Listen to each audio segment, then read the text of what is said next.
Gracious, good afternoon. This is Mr. Case, and we're going to be talking about 13.3, the age of chivalry. There is no A or B. We're just going to railroad right through this puppy. The age of chivalry in Europe. Warriors on horseback.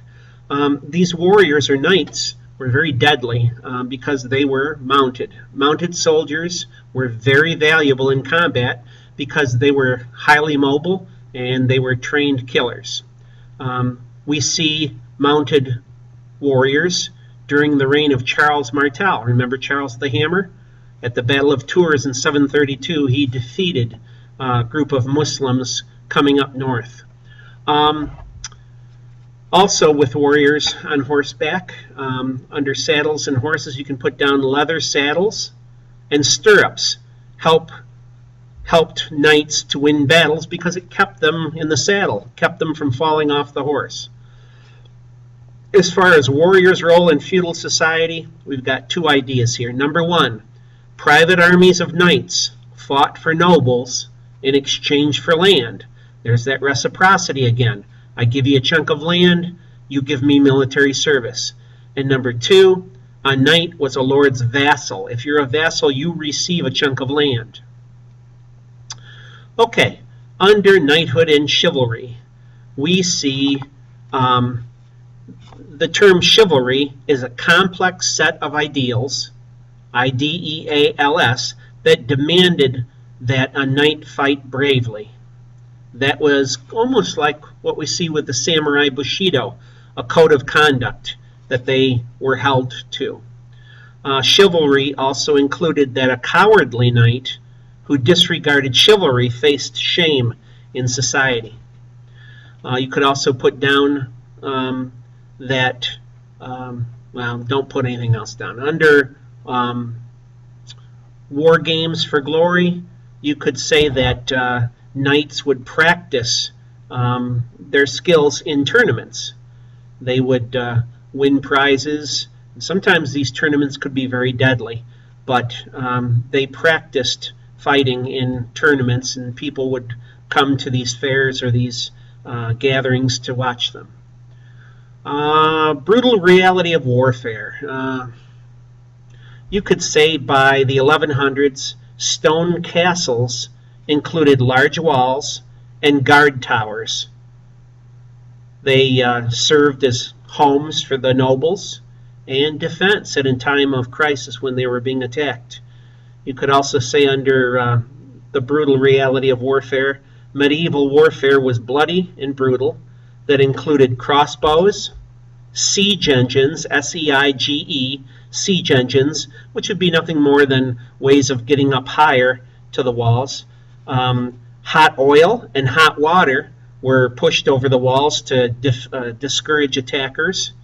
And you can see in your book, I think page 328, 329, what siege engines were. The literature of chivalry. You have epic poems. Epic means long. Epic poems that idealize chivalry and knighthood. This literature is going to sing the praises of knights and their bravery. You can put down the Song of Roland, R-O-L-A-N-D. It's the earliest example and most famous of medieval poems. And it talks about the French in battle. Specifically, I think at the Battle of Tours, if I'm not mistaken. So the Song of Roland is an example of that, talking about the bravery of knights. Love poems and songs. We see troubadours were poet musicians that often performed at castles and at the court of the kings.